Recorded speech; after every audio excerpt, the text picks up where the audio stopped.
The verdict, BBM must go. Ang hatol, kinakailangan ng umalis at lisanin ni Bongbong Marcos ang Panguluhan. Grabe na po yung pagkulo ng frustration, may boiling frustration. Hindi po ito bunsod lamang ng illegal, unconstitutional, invalid at unlawful 2025 national budget. Malalim na po ito. Now going into his 4th year bilang Pangulo ng ating bansa, higit pong kumukulo ang galit, kumukulo po yung frustration, kumukulo po yung disappointment, kumukulo po yung puot na nararamdaman ng bawat Pilipino. Dahil talagang ayaw na ho hindi na pumapayag ang ating mga katulad ko na kasama natin sa tunay na oposisyon, yung mga leaders ng iba't ibang grupo, yung mga ordinaryong manggagawa. Ang dami ko nakausap over the weekend, over the long Christmas break. Hindi na po kayo, alam ko, yung mga marami pa, mag-mensahe po kayo. Yung mga ayaw na ho, hindi na po makontento ang Pilipino na yung gusto lang marinig. Hindi na ho Nakita natin yung tindi ng suppression nung nakaraang 19 Congress, all the way hanggang last year, di ba? Nung ginawa niya kay Tatay Digong. Huwag po natin kakalimutan yun na bagamat marami sa atin ay nakapagpasko, nakapagbagong taon, nakapag-reunion. Kasama si nanay, si tatay, si lola, si lolo. Huwag po natin kalilimutan. Meron tayong kapwa Pilipino. Yung leader natin, leader ng mamamayang Pilipino. Yung sinuong po, yung drug lords, yung drug syndicates. Yung sinuog po, yung crime lords, yung crime syndicates. Yung hinarap po, yung mga oligarko, yung mga political elites, yung mga vested foreign interests. Pinagtanggol po tayo ni Tatay Digong. Ano pong ginawa ng Marcos Jr. administration, ni Bongbong Marcos mismo? Una, tinanggi niya na walang jurisdiksyon ng ICC. Bandang huli, inamin niya, meron siyang kamay. In fact, siya ang leader, siya ang mastermind ng pagkakanulo kay Tatay Digong.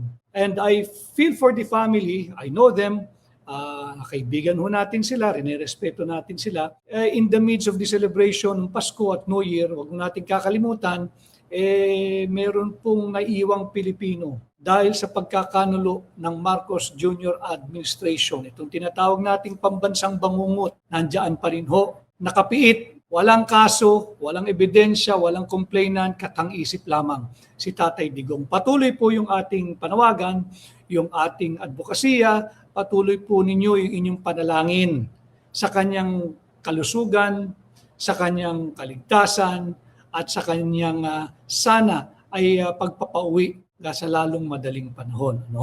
Alright mga kababayan, so gawan lang natin ng reaction video itong naging live ni Attorney Vic Rodriguez na pinamagatang verdict, BBM must go. So alam naman po natin mga kababayan na talagang maingay ngayon sa mundo ng social media itong naging trust rating o yung nakuhang trust rating ng Pangulo ng Bansang Pilipinas na talaga namang napakababa at talagang sadsad na sadsad, no?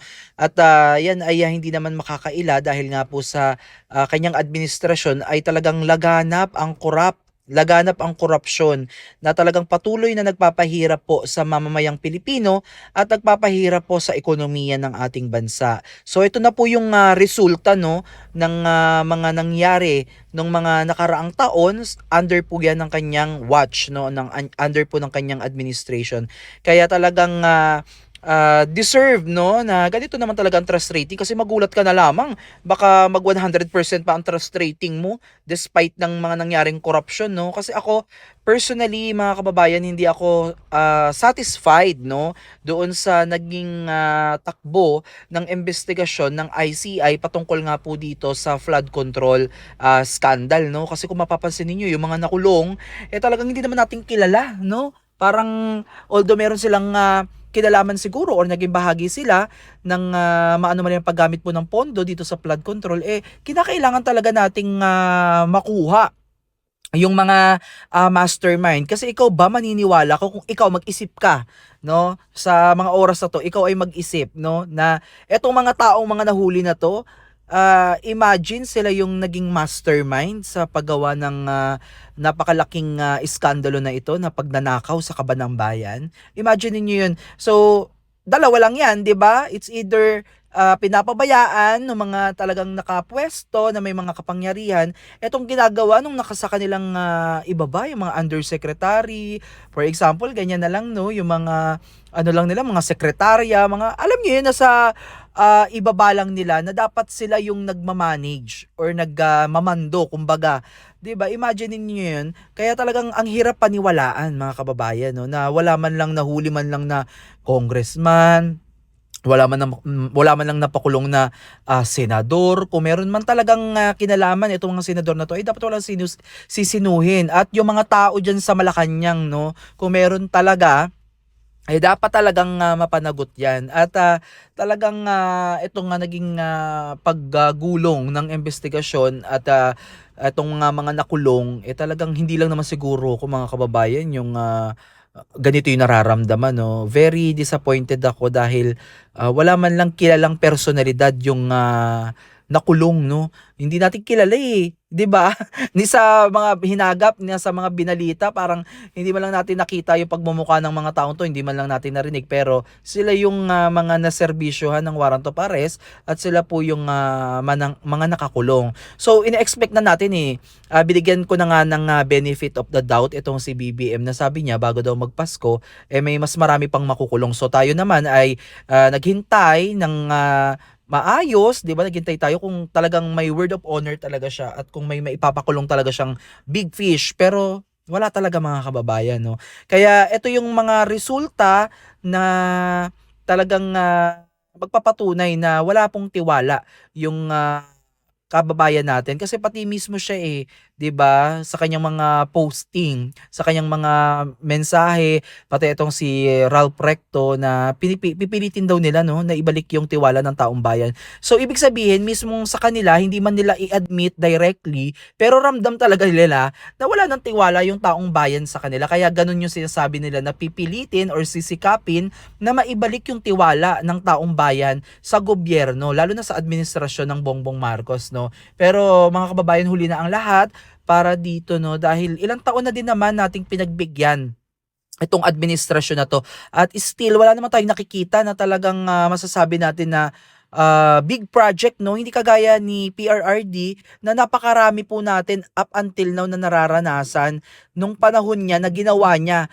at ang hanggang ngayon na nararanasan pa rin natin, kagaya ng passport na 10 years na, lisensya, at napakarami pang iba, no, yung build na patuloy din nating nararanasan. And also etong Dolomite Beach, no, na malapit po para sa amin, sa aming puso, dahil isa po kami diyan sa mga talagang sumubaybay magmula nung rehabilitation pa lang yan, yung first international coastal cleanup, second year coastal cleanup. So nandyan tayo palagi, lahat ng main event ng Manila Bay rehabilitation, hanggang sa nailatag na itong Dolomite Beach.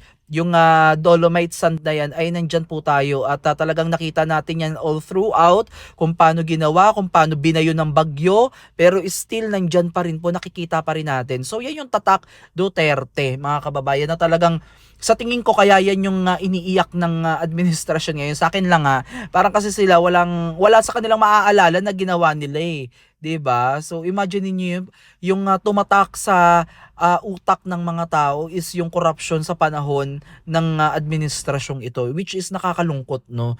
Kasi ito talaga yung tunay na magpapahina sa administrasyon ni President Bongbong Marcos, itong korupsyon, no? Sige, ipagpalagay na natin na wala siyang kinalaman. Ipagpalagay na natin wala siyang kinalaman, at hinayaan niya lang itong mga nasa ilalim niya na gumalaw. So ibig sabihin hindi ka epektibong leader, no? Kasi dalawa lang naman yan, it's either pinabayaan mo or kaparte ka ng nangyayari ngayon sa ating bansa. Pero still syempre wala pa rin tayong wala pa rin tayong tawag dito, hatol mula sa hukuman kung sila nga ba ay guilty or not guilty. Kaya eto, kahit may ebidensya pa tayo, mga kababayan, kahit talagang tinuturo na itong mga taong ito, pero hindi pa rin natin pwedeng sabihin na sila ay nagkasala, sila ay mastermind, kasi hindi, wala pang pinal na hatol, no? Ganyan kasi yung mata ng batas sa atin dito sa bansang Pilipinas, no?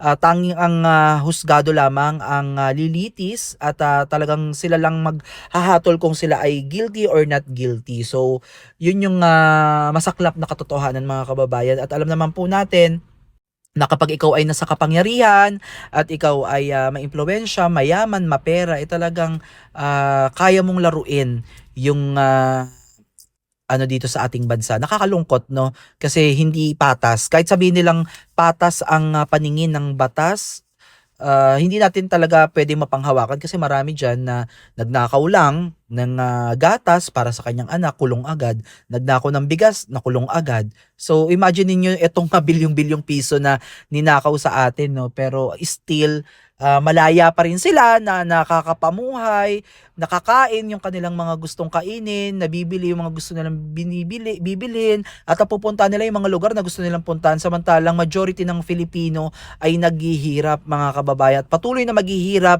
dahil nga sa lumulobong utang ng bansang Pilipinas. So ayun, mga kababayan, ang tanging paraan lang talaga dito at tunay na solusyon ay tunay na reforma, palitan ng bulok na sistema, at wag na nating hintayin na maulit-ulit itong nangyari sa atin, at wag na nating hayaan na ito ay mapasukan na naman ng mga sindikato kagaya ng ginawa dito sa budget po ng ating bansa. So ayun, mga kababayan, ang magandang aral lang na mapupulot natin sa nangyaring ito is talagang maging matalino na tayong pumili ng mga susunod na leader, at wag na nating hayaan na mangyari pa ulit ito upang nang sa ganon ang susunod na magiging leader ay ayusin niya yung mga nangyari, no? Although hindi naman ito one day na magic na maaayos lahat, pero kahit papaano, 'di ba, unti-unti, tapos yung mga susunod pang mga leader na papalit talagang aayusin, at yung puso talaga at isip ay para sa bayan at sa mamamayang Pilipino, upang nang sa ganon ay talagang maranasan naman natin, no, na may tunay na malasakit ang gobyerno at hindi lamang pansariling interes yung kanilang ginagawa dahil sila ay tumakbo para magawa nila yung mga nais nila. So wag naman sana. Alright, mga kababayan, so kung gusto nyo pong panoorin yung kabuuang video ni Attorney Vic Rodriguez para maintindihan or maunawaan nyo yung kabuuang konteksto ng aking naging reaction video, ay maaari nyo pong bisitahin yung kanyang Facebook page, no, sa Attorney Vic Rodriguez, no, dahil palagi po siyang nagla-live diyan madalas po, at ipinapaliwanag niya po, no, ang kagandahan dito, siya yung abogado na nilalapit niya yung mga pampublikong diskurso sa atin, no, at mas pinapababaw niya yung mga kahulugan ng mga bagay-bagay upang mas maunawaan po ng mas maraming Filipino kung ano bang ibig sabihin at kung ano yung nangyayari sa ating bansa. Kaya napakalaking tulong po ng programa ni Attorney Vic Rodriguez at itong pagla-live niya. Napakalaking bagay po, kaya i-share po natin yan.